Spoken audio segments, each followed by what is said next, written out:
Hey everybody. So you've probably heard a little bit about the outcomes assessment essay. I know there's instructions in the syllabus, maybe from friends or whatever, but it doesn't need to be as stressful as a lot of students think it is. It's not a you write a bad essay and you can't pass the class.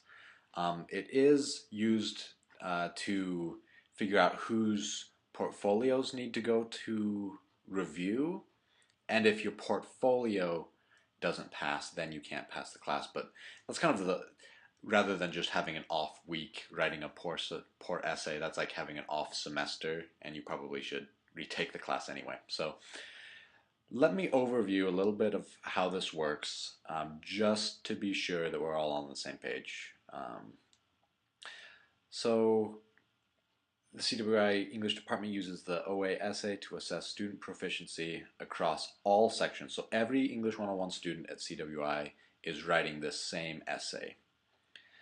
Um, and that said, I mean, this must be your own work. Um, so there'll be a place to post your materials that you used in the creation of that draft or outline or whatever. Format, I'm not going to go over this. There's a checklist that's helpful. So basically how it works is you get 3 votes about your OA essay. First one's from me. So I will assess your work for the whole semester and give you a proficient or not proficient. And that's not really based on the outcomes assessment. But after 2 instructors read your outcomes assessment essay, they if one of them, like let's say I give you a proficient, and then one of them reads it and you get another proficient, then you move on to receive the grade you would normally get in the class. I don't know how I would give you a proficient, they would give you a proficient, and you would still get an F, but technically that could happen. Most likely not, though. Let's say I give you a proficient, one of them disagrees with me and says, "No, that's not good enough." Um, if another one If the third one agrees saying it's proficient, then you move on. But if both of them say nope, not proficient, then you go to portfolio review. And at portfolio review, if all the students or all the teachers that grade your essays throughout the semester, if they say yeah, you're proficient, then it's the same thing. You move on to receive the grade in the course. If they say no, not this portfolio is not proficient, then you get a grade of NC, which is not F. So NC does not affect your GPA, which is the plus about it, but you do need to repeat the course. Um, let's see. Plagiarism or academic dishonesty will not be tolerated, will result in a failing grade for the course. So here are the definitions of the course outcomes. So more in depth, if you want to know, okay, what are they going to be looking for in my essay, this whole page describes what that is.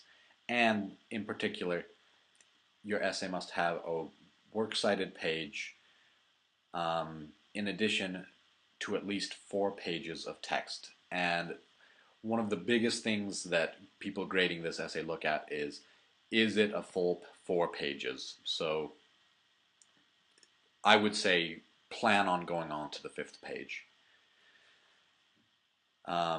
Include at least 6 in-text citations, including summary, paraphrase, and direct quotation, from at least 2 different sources. So you've got at least 2 sources, and from those sources, you have pulled 6 separate in-text citations. And of those 6, at least 1 is going to be summary, at least 1 is going to be paraphrase, at least 1 is going to be direct quotation. Here's how you submit it. You need to save it as a .doc, a .docx, or a .rtf file. Then there's all of this about how to upload it. Okay, so now let's talk about the essay itself. Leading up to the description of the prompt is these 2 paragraphs about argument. I recommend that you read these. I won't read them for you. This and the discussion of audience, this first paragraph, set the stage. The really key sentence, though, is this one. So this essay is going to be about consumerism. This is what you're going to be doing. So using the information from the readings, class discussion, your own observation and experiences, you will write an essay in which you explore an element of consumerism and take a stance on this issue. That's the heart of what you're doing. So the readings that they're talking about are down below. These 10 essays, TED Talks, 2 of them are going to look familiar to you. So here's the Gerzema and the Livingston that we've already looked at. In addition to that, you're going to read 2 more that you think are most promising for your take on this topic. So those 4 ones you're going to read, but only 2 of them you're going to need to have an annotated bibliography entry for. Okay, that should cover it. See you in the comments. Let me know if you have any questions.